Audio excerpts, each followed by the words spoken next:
Hello everyone, today I would like to talk about our thoughts and how we can control them so we can experience better, more joyful, happier life. Whatever happens in our life starts right here. All the thoughts you've been thinking until this moment brought you to the place you're now. And if you don't like what you see, if you don't like your life, ask yourself which are the thoughts that hindered you to become the person you want or to be where you want to be. You have no idea how many people, how many clients ask me the same question. Where did my thoughts come from? One minute I'm happy, always good, the next one, here comes the thought, then it brings another one, then I'm on this downward spiral. 1 hour later, I'm angry and frustrated. My mind is just blowing out, and this is my reality.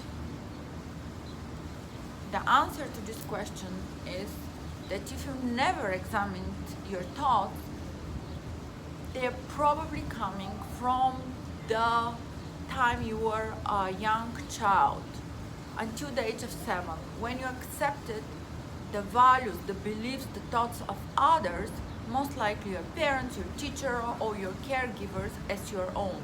You never questioned them, you accepted them, and they're still running your life.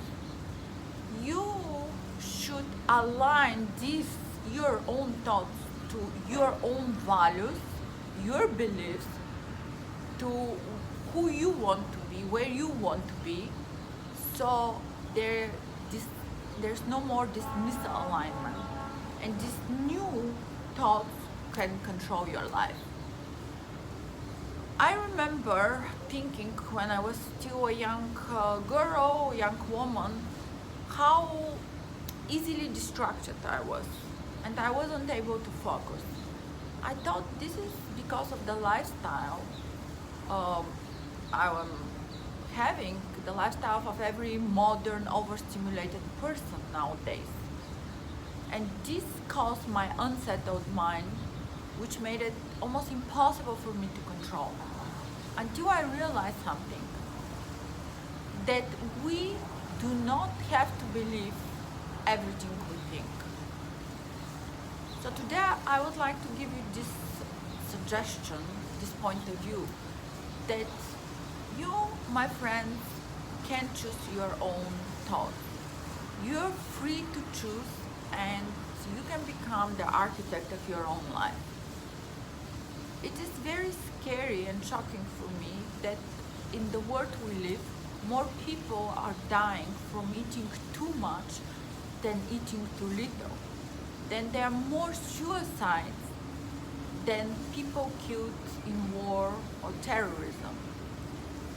40 million people in America are taking antidepressant drugs on a daily basis, and 44 million prescriptions of Xanax were written alone last year.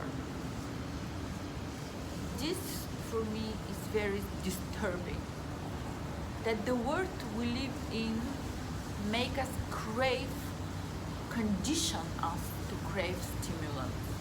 And I'm not talking only about drugs here, or abuse of alcohol, or nicotine, or any other drugs, but also watching excessively TV or sport events, gossiping, texting, being on Facebook or Instagram.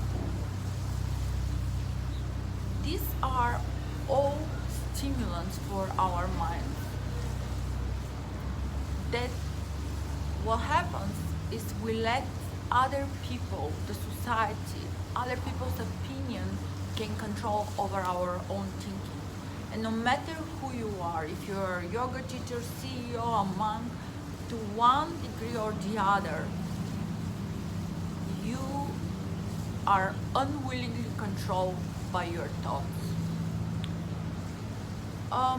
Thoughts are perception, and perception creates our reality. So thoughts are actually creating our reality, and the only way we can influence the world we live in, the world our kids live in, is by influencing our own minds. I like to suggest to you two methods how you can do this. I've been researching a lot about meditation, and there is proven results that studies that show that if you do 3 to 4 times a week meditation, your mind will become more focused, more productive, less prone to overreaction, and much more calm.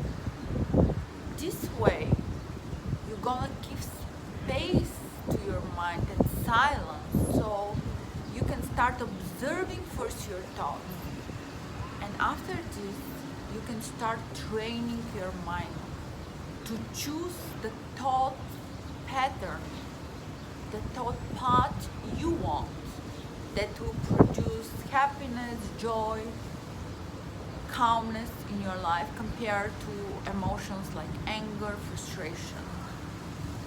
And the second method I would like to introduce to you is to raise your awareness for the information that you let enter your mind on a daily basis.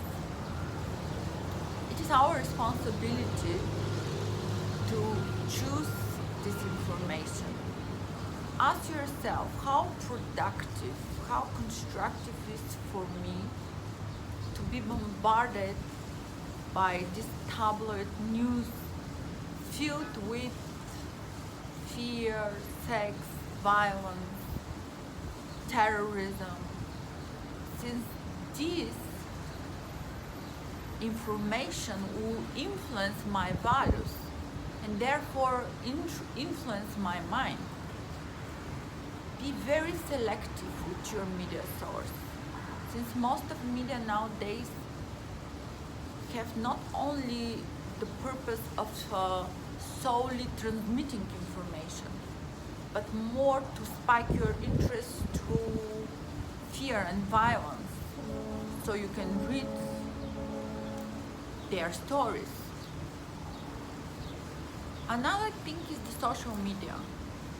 Social media, which could be a brilliant tool if used correctly, and if it's misused, it can be devastating and catastrophic for you. Do you know that there is a term, Facebook addiction?